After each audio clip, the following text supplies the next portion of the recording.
So my talk today is titled Lessons from the Trenches, How to Become a Super Successful Commercial Real Estate Broker. My journey began after graduating from Wheaton College in 1986. I began working at the Real Estate Collaborative, where my father was one of the partners, and then shortly thereafter he formed the Stubblebine company. I have experienced in my 32-year career many ups and downs, many tremendous triumphs, and many tremendous or devastating blows, if you will, throughout my tenure as a broker. Some of the challenges included years into the business when I was 25 or 26 years old. I literally had to work in my dad's housing project for $10 an hour to have money to put in have money to buy gas to keep my car on the road. From there to fast forward to 2010, during the Great Recession, I literally almost lost my former house, not my current house, because I didn't have money to pay the mortgage. My wife literally had to go to work nights to help keep the lights on and keep the family fed. I did pay her back every penny, by the way.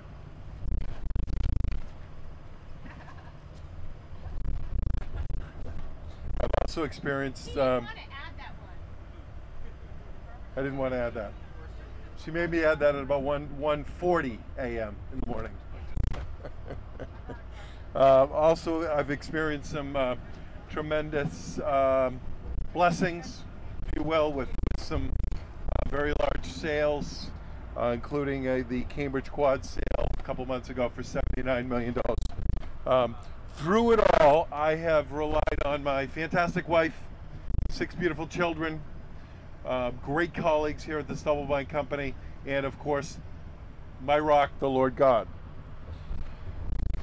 After 32 years in the business, after thinking about it, I came up with a list of 15 traits and characteristics of highly successful commercial real estate brokers that I want to share with you today. The first trait of a highly successful commercial real estate broker is a relentless cold caller. You hear me preach this throughout the week and every Tuesday morning. Job, how many times have I said, make your calls every single day, okay? And it's not just a esoteric philosophy to be debated among scholars, but it's actually the rolling up the sleeves and actually making those calls. And as I was preparing for the talk, I was reminded about a call that I made. Sometimes it's very difficult to make calls, and so oftentimes I literally go to my car and I print out my cold calling sheets, and I just literally start cranking calls because there's so many distractions all around us and people trying to get your attention, and there's so many there's a multitude of distractions. So I remember on one occasion I was sitting in literally my hot car on a summer day making calls, and that's when I actually got through to the CFO and principal of Imperial Distributors, who was about to sign a lease at a different property, and we were able to convince him to take a look at a different building, 150 Blackstone River Road, and just in literally the last second, we were able to turn the ship and then complete one of the larger transactions in the history of our company from a call. If I haven't been sitting in that, and I give credit to the Lord, and you know, nothing happens by chance or by accident, but from a call. Somebody had to make that call, and we all have those examples. James, Micah, Al, anybody who's been in the business for a long period of time has these examples to make the calls. 111 Adams James is a great example. Thank you. James and I lived together in Maynard before we were married. And I remember getting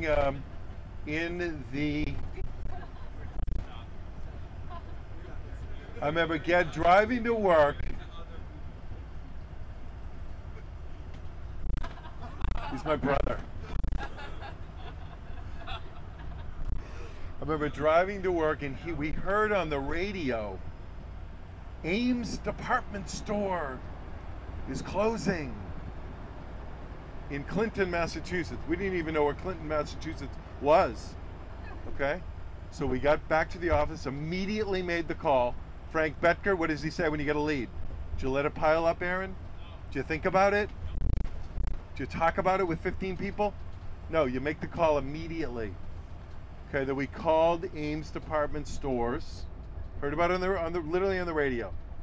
They were going out of business. Their building was about to be put on the market. It was about to be listed by Binswanger. And we immediately were able to set up a tour with our dad a few months before he died. And he ended up buying the building with Donald Bean, and it was, at the time, one of the largest transactions we'd ever made. But that was, again, a cold call. We got a lead. We called. So the what's that? Yeah, you own it. Now we own it. Now we own the building. So the first characteristic of a highly successful real estate broker is make the calls. Make them relentlessly. Make them without apology. Make the calls. Second characteristic of a highly successful broker is to have an ironclad follow-up system. It can be done on yellow pads of paper from the 1980s. It can be done on one's electronic device. It can be done in the new client look system, which I'm still learning. But have an ironclad follow-up system where you are, if you're going to call the guy in 3 months, 4 months, 6 months, you do it. You make that call.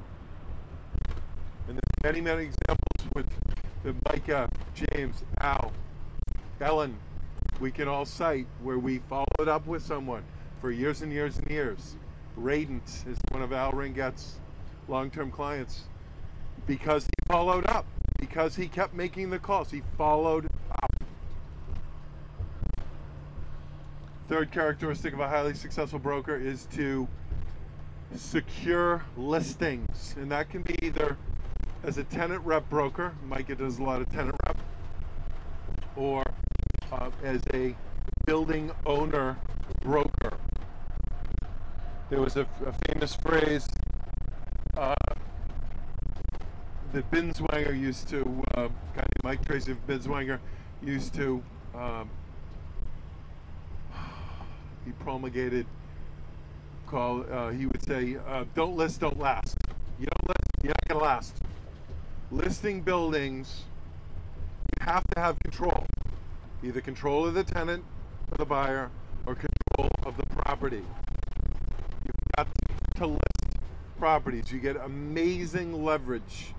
You have all these other people working on your property. You have a sign out. You get, right now in a good market, we have so many leads. We don't even know what to do with. From sign calls, from internet inquiries, list properties. Have a mentality of, oh, thank you. I don't think you can That's fine. Just, I got it. watch out that one. Have a mentality of listing properties. Number 4, quality of a highly successful commercial real estate broker is to cultivate long-term strategic relationships in the business. Years ago, I used to work with a lot of different investors, sort of indiscriminately, and we would bring things to more qualified guys, less qualified guys, and just whatever popped into my head. I'd make the call and bring it to XYZ investor. I've learned to be much more judicious and wise about who I'm contacting. Okay, and I have my top 1 or 2 or 3 or 5 guys who maybe are outstanding in a particular area. I'm going to them. The 80-20 principle, okay, I am going to that top, not even 20%, top 1%, 2%, 3%. Okay? Develop those long-term strategic relationships where you care more about that relationship than you do about the fee, literally.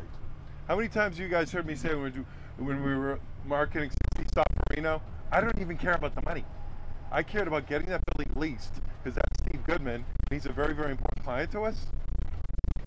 So we need to get tenants. I don't care how. I don't care if it's through another broker. I don't care if it's you. I don't care if it's a sign call. That has to get done because this long-term relationship is much more important than the commission to me. I honestly don't even care. That's like literally a side thing to get the money. What counts is maintaining, fostering, enhancing, bolstering that strategic relationship with that individual. Much more important than money. Forget about the money. It's the relationship.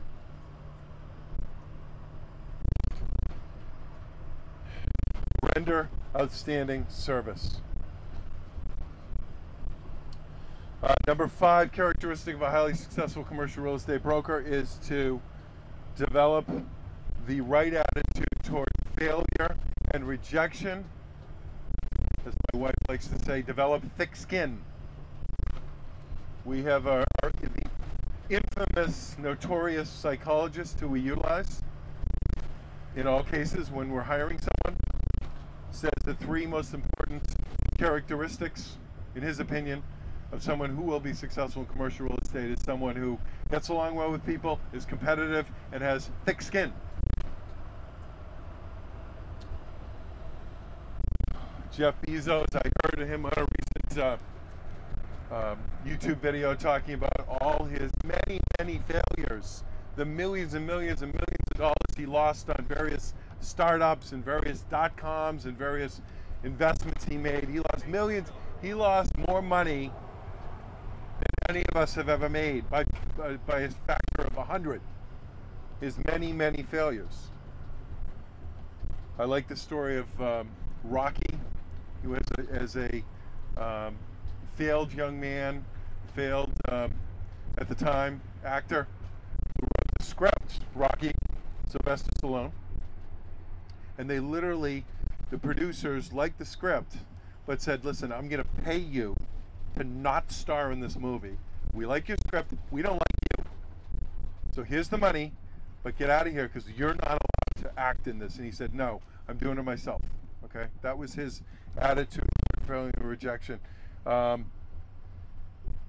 When we went through our hard time during the Great Recession, I would say to my wife over and over again, this is just a momentary affliction. That's all it is. No one's getting hurt. Everybody's alive. Okay? It's simply a momentary affliction. It's all how you look at what is. It's not what happens to you. It's how you are responding to what happens to you. Example, recently we had a building under contract, 127 Smith Place in Cambridge. This is a year ago. We literally worked amazingly hard, and it was the linchpin, the most important part of our large Cambridge transaction. We had a signed letter of intent.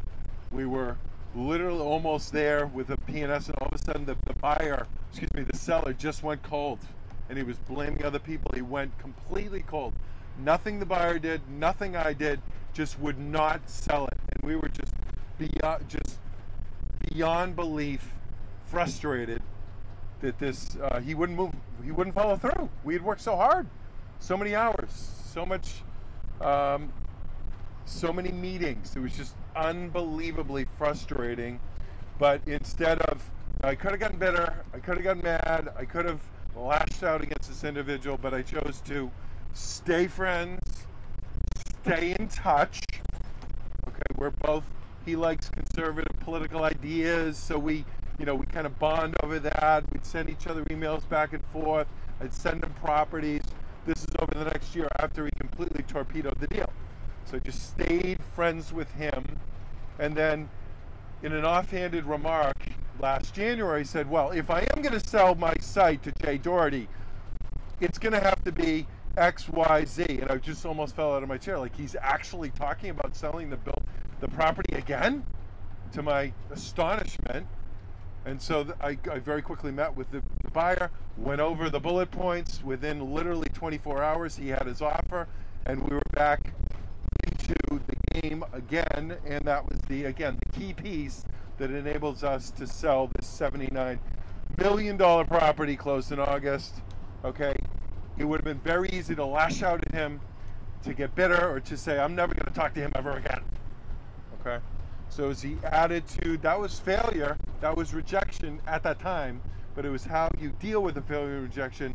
It's not what happens, it's how you handle it. Tell the story that you wanted to cry. This is Alana's favorite story. This happened about a year ago, also in Cambridge, with this same buyer. He asked me to set up a meeting with group called Cambridge Landscaping. Okay, so I walked in, and at times I've been known for speaking not softly, but maybe a little bit on the louder side. So I walked in and introduced myself, and said, "Oh, I'm working with a highly qualified buyer who potentially has an interest in buying your site." I was able to set up a meeting, which is great. I brought my buyer, but apparently I said it a little bit too loudly in front of a few too many employees. So we're in the meeting, and I was with my highly vaunted, highly touted buyer and the owner, who was a mid to late 60s, very seasoned, grizzly looking, tough, just hardened individual. We're sitting in the meeting. I thought I was thrilled. Hey, I got the meeting. Okay, and then this individual proceeded to literally excoriate. The whole meeting suddenly turned into this clown, this buffoon, this idiot named David Stubblebine, who in front of my employees announced that I potentially was going to sell my site. And the meeting was no longer, let's talk about a potential sale. It was, I'm going to point out how this individual, who so rudely and loudly proclaimed his objectives in front of my employees, is an absolute buffoon, clown, and idiot. And he literally proceeded for about 15 minutes to just launch into me with just a bitter, rancorous tirade of invectives, of abuse, of insults. And my client was just sort of flabbergasted. I was just sitting there, I said I apologized about 4 times. And his son, his beleaguered son, was sitting in there almost embarrassed that his father was just absolutely excoriating me. So he finished in about 10 minutes later. Said he finished, and I thought it would be okay, fine. He's made his point. Let's continue the meeting. But instead of continuing the meeting, he said, no, we're not done here. Get out, David Stubblebine, get out. Okay, and Jay Doherty looks over. He's like, David, you better go now.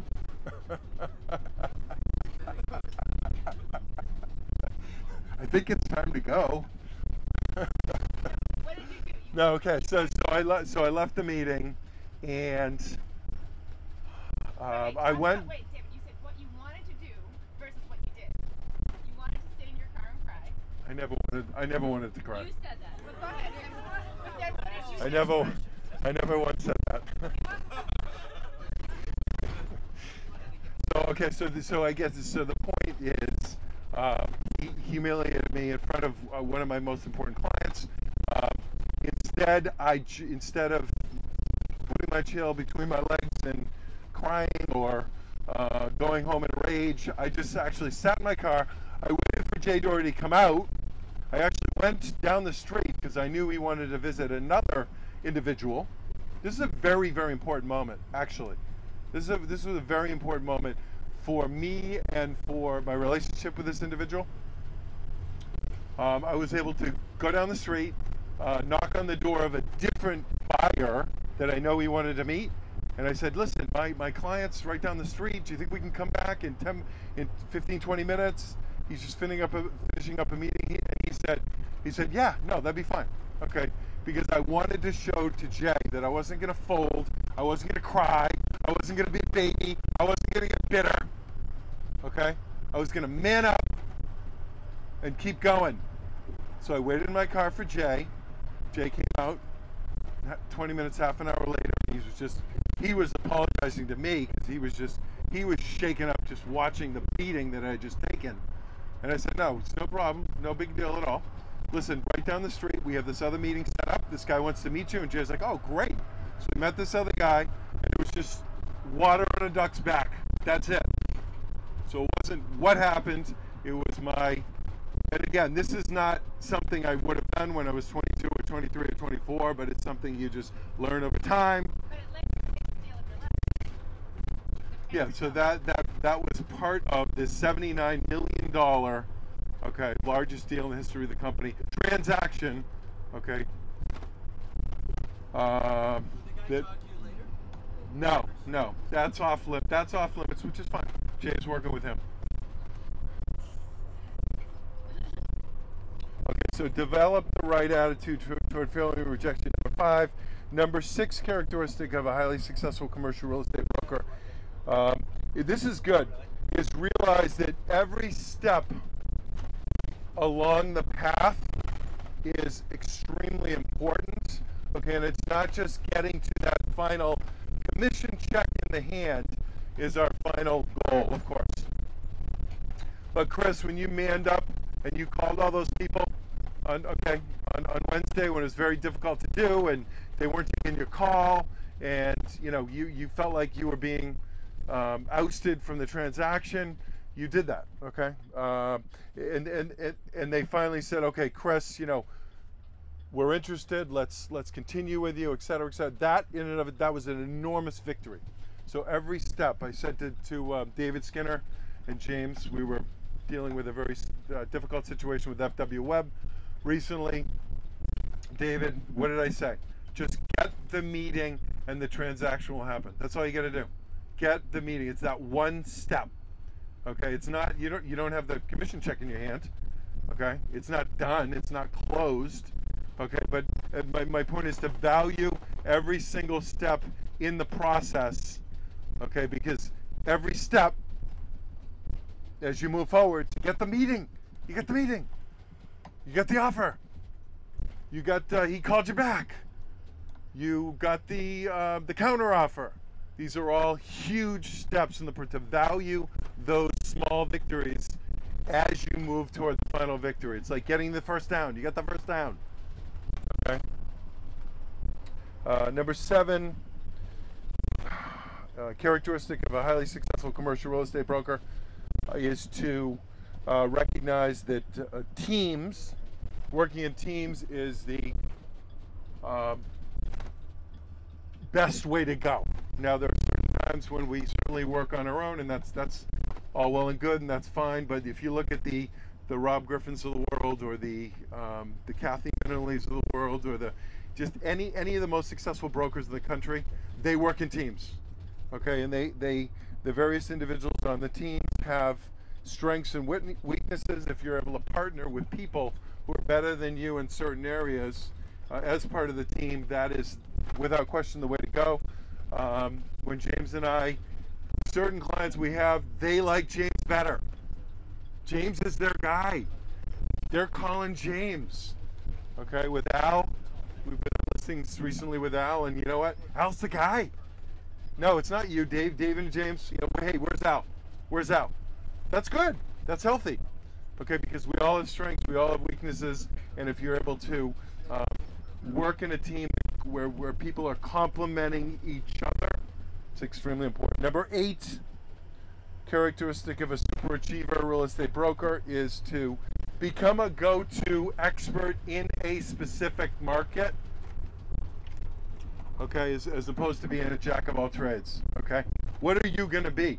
Are you going to be an investment? The most successful guys, they're all like a go-to guy in a certain segment of the marketplace. Are you a tenant rep broker doing, you know, mid-sized office and R&D deals? Are you a single-story industrial group listing large industrial properties? That's what we do. Are you selling investment properties? What are you going to be? Be an expert, be a go-to guy, because that's what they're looking for. That's what a landlord wants. Their first thought is, okay, who's the right group? Who's the right guy? Okay, that's all they want. Who's the right guy? So become an expert in a certain area. Number 9, characteristic of a super successful real estate broker is to develop a do-it-now urgency mindset. Our friend Peter Daniels, who addressed us back in June, says do it now, do it now, do it now. There was you've heard me talk about a 12-year study at Babson University. They called it the corridor principle. There was no difference between, they looked at this most successful graduates 10 or 15 or 20 years later, okay?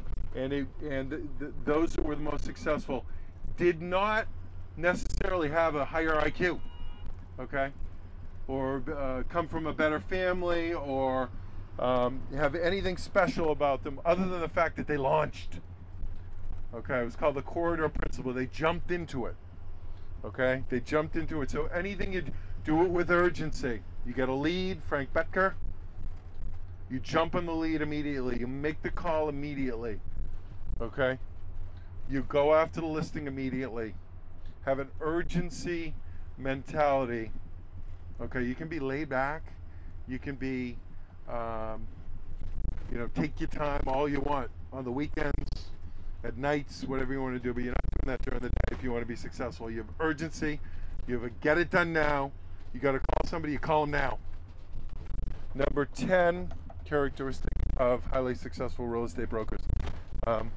Understand the power of sowing and reaping. There was a recent study of individuals in the country.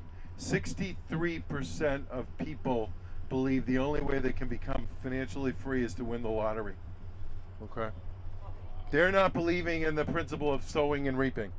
This is a biblical principle of Ecclesiastes 11:6 says, sow your seed in the morning and in the evening, let your hands not be idle, for you do not know which will succeed, whether this or that, or whether both will do equally well. Sow your seed in the morning. Okay? So understand, everything is sowing and reaping. And where we are right now, any of us, is because what we have sowed.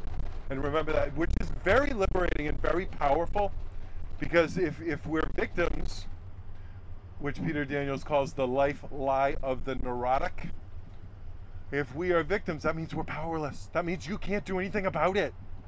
Because of our mother, because of our father, because of our colleagues, because of the system, because of the market, because of the... Grant Cardone says, don't be a little b, a 5-letter word beginning with a B. Don't be a victim. If you're able to realize the principle of sowing and reaping, that's wonderful, because that means if you sow more, you will reap more.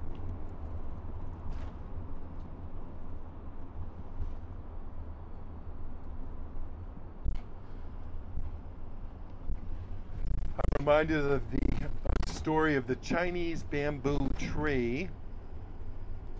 When you plant a Chinese bamboo tree, you have to water it, you have to nurture it, you have to care for it. And in the first year, nothing happens. You have to keep watering, have to keep sowing, have to keep cultivating. In the second year, nothing happens. There's nothing there. Third year, nothing. Fourth year, nothing. In the 5th year, within 6 weeks, it grows to 80 feet tall. That's sowing and reaping. Because sometimes we don't see, it's invisible. We don't see what's happening. Maybe it's a month later, maybe it's 5 years later, maybe it's 10 years later. But there's sowing and there's reaping. It's a biblical principle.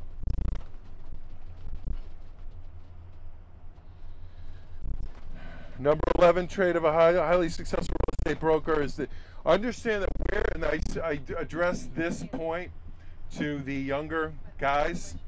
This is a really great point. Understand that where you are today, you're not going to be there if you apply yourself, if you apply these principles, if you work hard, if you're diligent. You're not going to be the same person. You're not going to be where you are today. Okay, and I'm reminded, I remember my brother Rob, Sonia's dad from Russia, and I, when we worked during our college summers for my father, I remember he drove us up and down the Middlesex Turnpike in Billerica, Mass. And he drove us just to kind of give us a quick orientation of the marketplace. I was probably 21, my brother was 19. And he was pointing out I sold this building, oh yeah, that's under contract, this owner's doing this owner's doing that. And I remember I was stunned.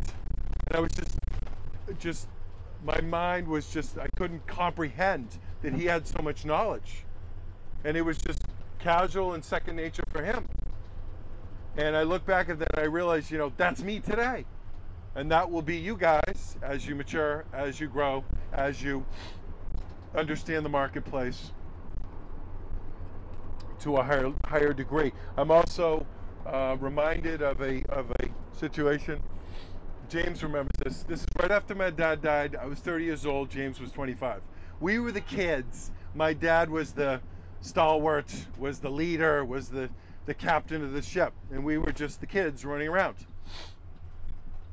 I remember we had a very good listing in Chelmsford, and our client, it was a 120,000 square foot warehouse. My dad had died, we still had the listing, and it was a vacant building. Okay. They saw him as the leader, they saw us as the kids. And the guy's name, James, you remember this, was Musa. And he was an Indian guy, he was very nice, and he would say, oh, I'm so sorry, I'll do anything to help you, after your dad has died here, but he was also very, very intimidating. I remember, James, remember the stairs? I remember looking up the stairs. We had to have a meeting to figure out where we were going to go from here. Okay, what we were doing is a very important listening to us.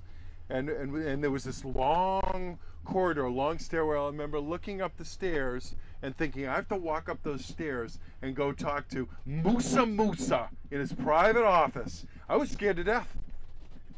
I was just very intimidated and scared. Now I look at that today. If that was me today, that's no big deal. I want to come. I'm looking forward to it, Musa. You're on one side, I'm on the other. I'm looking you right in the eye. I know what to say. I'm confident. I'm not saying I'm perfect. I learn every day. I know what to say now. And I'm that confident guy that my dad was. Why? Because I've come from one point and I've traveled down the road. Not that I'm better or smarter or more talented than anyone else, but I've just gone through the hard work and I've traveled these roads. So you got to remember that I'm addressing this to the younger guys. Where you are right now, you're not going to be there in 3 years, 5 years, 10 years if you stay at it. Remember Eric O'Brien recently saying that when he first started out, it was very difficult for him, and he said he made a decision, I am going to be successful. Okay, he said it took him 7 years to finally be in a place where he could say, I'm doing well, I'm successful. But he said everything was making that decision that he was going to succeed. David, 1 second. Yeah. Ask him how much further away, because if we're right near the hotel. How far are we? 15 minutes. We're good. Okay. We're good. Okay, so as part of taking that journey, I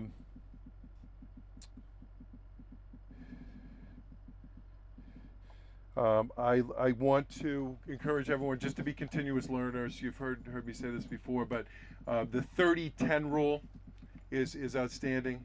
Who wrote the what's his name? I'll think of it in a second. 30-10 is 30 minutes a day listening to either a YouTube video or CD or a podcast, listening on your way to work, on your way back from work, when you're working out. Okay, minimum 30 minutes a day listening to motivational sales materials that are going to help you, and 10 pages a day of a book, of a Brian Tracy book, of a John Maxwell book. 10 pages, 30 minutes a day listening, and keeping in mind that, again, the average person's watching 4.5 hours of TV a day. They're not reading. They're not listening to podcasts. They're not improving themselves. Okay? This is constant and never-ending improvement. And a guy wakes up and all of a sudden he's worth 10 million bucks. He's worth 5 million bucks. He's worth 100 million bucks. Okay? He didn't just get there. It wasn't luck. He got there from constant and never-ending improvement. Okay, number 12 characteristic of a highly successful real estate broker is to set goals, set 10x goals, as Grant Cardone points out. Human beings in general, if we know, tend to set subpar goals, tend to set goals that are far below what they can actually achieve. It's a commonly held belief that we use about 5% of our brains. Okay, if we're out there binge watching TV and watching 4.5 hours of TV a day, et cetera, never reading, not applying ourselves, you know what? We're not going to reach our full potential. Okay, we're not going to get to where we can go, where we can be.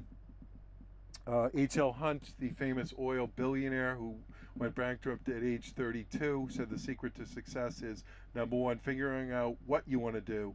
Number two, making a determination of exactly what you have to do to get there, and the resolving to pay that price.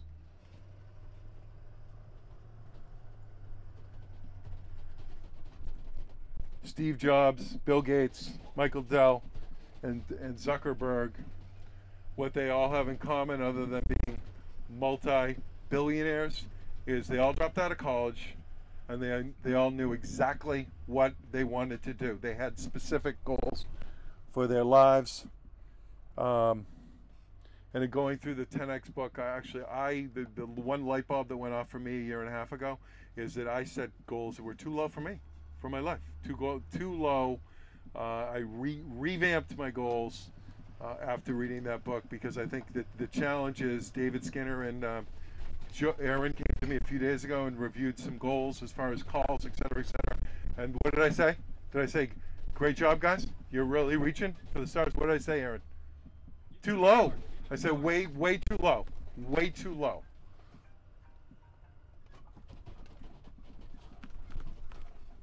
Okay, because what we want to do is realize that if we can get to that top 20%, you're going to be making top 20% make 16 times more than the bottom 80%. And if you get to the top 4%, literally you're making 54 times than the bottom 80%. Okay, so we want to 10x our lives, 10x our goals to get to a higher level. Number 13 quality of a highly successful real estate broker, this is good, is to always seek to add value in every encounter, every email, every interaction we have with our clients. Okay, for instance, with Steve Goodman or Jay Doherty, every single email I send, I'm trying to do something to help them, because it's not about you. They don't care. Everyone cares about is themselves and themselves only. So they like you to the extent you're helping them, and if you can help them, you will make phenomenal, astronomical sums of money potentially. Okay, so it's all about how can you add value? How do you help them? If you do that, you will be almost guaranteed of doing extremely well. Adding value. Number 14, have impeccable integrity. Do what you say you're going to do. We all know that that's extremely important. But to, even in the little things, I talk to my wife a lot, or I was talking to Dave Skinner the other day about the fact when you meet someone and they say, oh, I don't have a card with me right now, I'll send you an email with my contact information. When I hear that, invariably I think, they're not. Oh, I better somehow get their card right now because I'm not going to hear from them because that's the way people are. So whatever you say you're going to do, even the little things. If you say, "Oh, I'm going to email you over a plan. I'll get back to you tomorrow."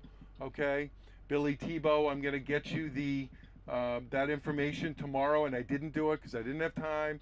And then even though I was feeling sick at 11:30 at night, I sent him the email with the stuff because I wanted to do what I said I was going to do. Very simple. It's not hard, but do what you say you're going to do. That's integrity.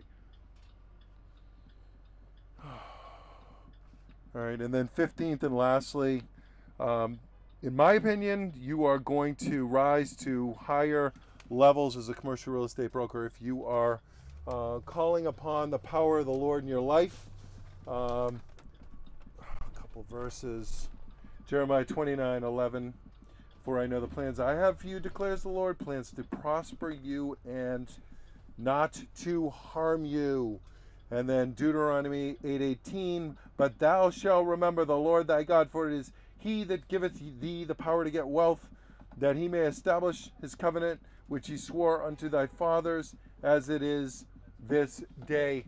I'm going through the, almost done here, Rockefeller's biography, Titan. If you haven't read it, you should, but he was an amazing Christian, and he was certainly excoriated, certainly criticized, certainly demonized by the press, but he was an amazing Christian man, and I think God, the richest man who ever lived in the history of our country, I think God used him in a powerful way as he was an incredible philanthropist, and certainly gave him the power to get wealth. But lastly, I'm reminded I was reading in a Metaxas book yesterday about Benjamin Franklin, and the story was how in 1787 they were at the Constitutional Convention. They were seeking to draft the Constitution. Summer 1787, Philadelphia, and you had these tremendously strong individuals who had their own ideas. Everybody wanted to protect their own state, and they were at an absolute impasse, and they could not go any further. Okay, and time was running out, and the dream of a constitutional republic was going to evaporate very soon. When Benjamin Franklin, who was the least Christian of the founding fathers, stood up and he said, throughout the Revolution, when we came upon various crisis points, what did we do? We called out to the Lord, and the Lord spared us. We need to get on our knees and pray at this time. The least Christian of the founding fathers, often called the deist, called out to his other members, said, we need to pray as a convention here. They did just that. He made a motion. They began to pray. Okay, and I think it's still actually they do this to this day in Congress because of Benjamin Franklin motion at that time. And there was an amazing breakthrough right then. And people started compromising. Things started going in motion very quickly. Okay, and then the Constitution of the United States, which is arguably the greatest political document ever created, was finalized. Okay, so to call on the power of the Lord in our lives it's unparalleled. And so the 15th quality of a highly successful commercial real estate broker, in my opinion, is to call on the power of the Lord, seek him first, and he will bless you abundantly.